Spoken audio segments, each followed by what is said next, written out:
that everything you've been running from, your failures, your fallacies, and your flaws, the thing that you're constantly on edge about, is actually on the edge of its seat, wondering to itself, is this the day?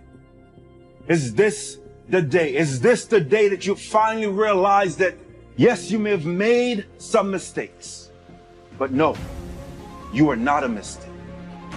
Is this the day?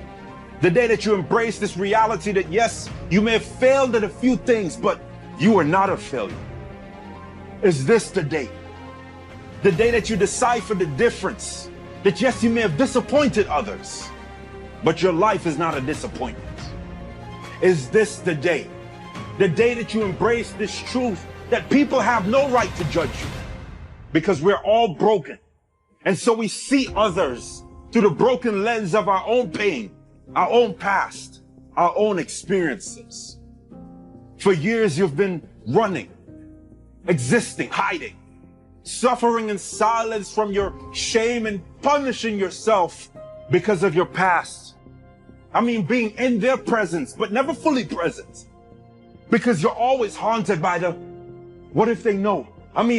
What if they know? What if they really know what I've done, where I've been, what I've said yes to, or what I didn't say no to? What would they think of me?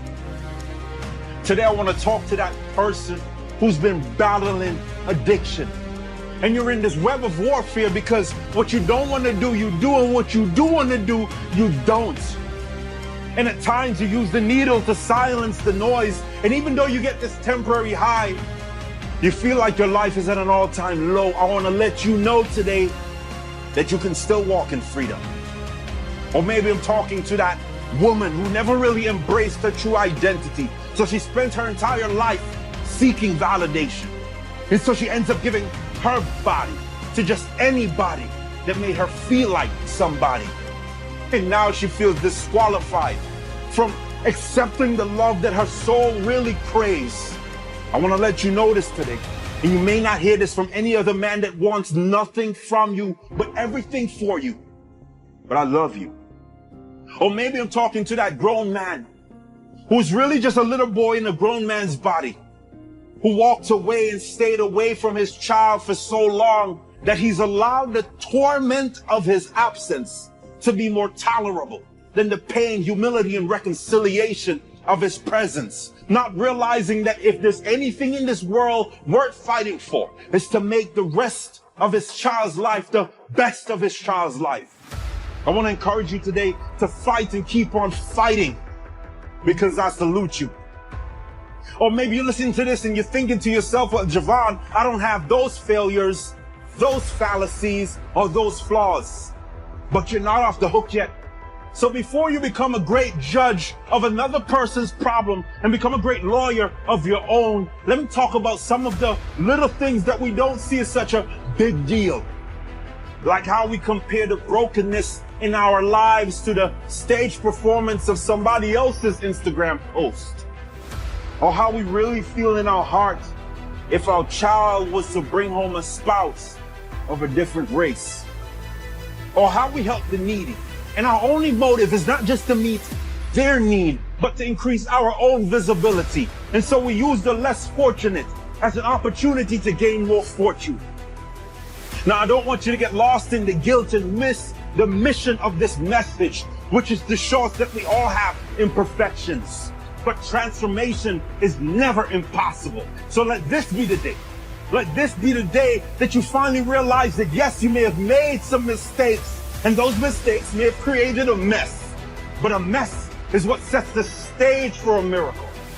Let this be the day that you embrace this reality that yes, you may have failed at a few things, and the failure may feel like rejection.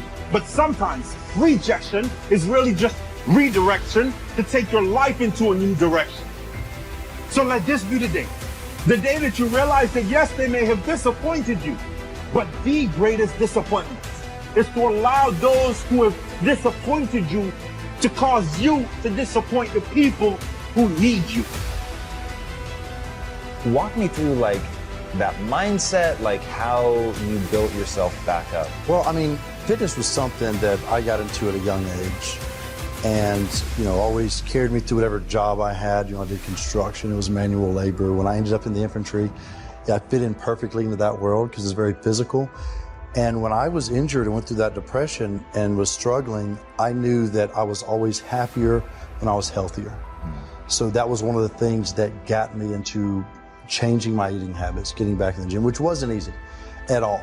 I mean, I tell people all the time, what that actually showed me was a side of fitness that I was not used to. Being that person walking the gym that was insecure. Didn't want people to see me struggling, but I had to get over that.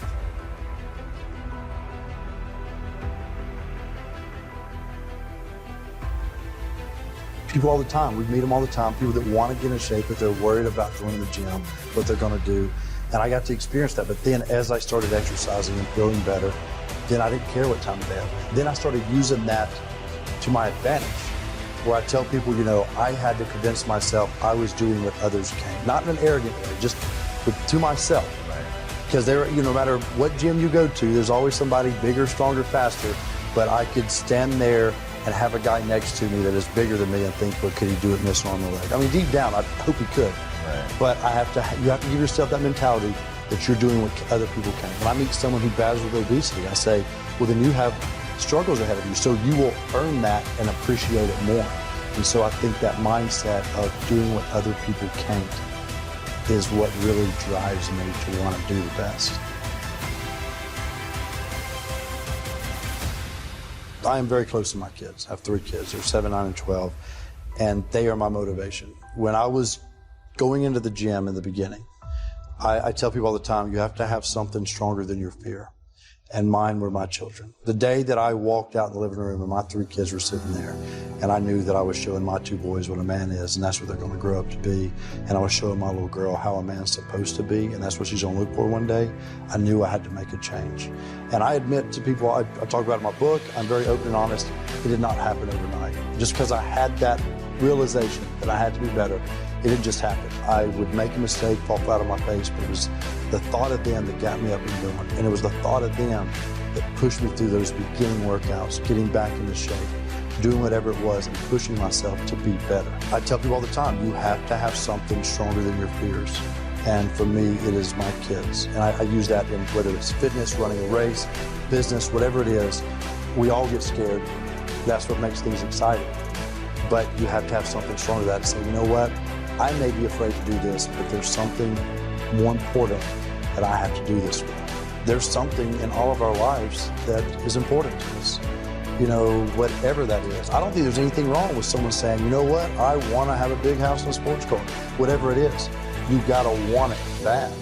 I am big on with my kids and other kids, and I've always told people they probably have nieces or nephews or someone near them that looks up to them. And that's what you have to go off of. There is someone watching you. It may not be a child. There is someone watching you that you were motivated. Like, I love the fact that I ended up, in the spotlight, and now my story reached more and more people. But if you just motivate one person, that is a world of difference for them. And that's what people have to keep that mindset of, is like, when you do things, you're not just doing it for yourself, you're doing it for someone else. I think sometimes it's good to have something that, I'm a pretty positive guy, but I like to have something that drives me to want to outdo, and I've had organizations that I felt like weren't right with veterans, so that drove me to do certain things, or to fight for things when it comes to veterans, or not just for veterans issues, but for veterans to change the way they are. And I feel like me, and there's a lot of other veterans that are in the spotlight, that it's up to us. If we're going to make a change, we have to start doing that. Be proud of what you've done and where you've come from. But that was only a chapter in your life. Now it's time to conquer something else. I'm several chapters past mine. That's how I got over my depression, was to say, okay, what's next? When I got back into fitness, that's all I did. I worked out and ran races. I felt like fitness was the answer. Setting goals, and achieving little goals at a time, building to get to your next one.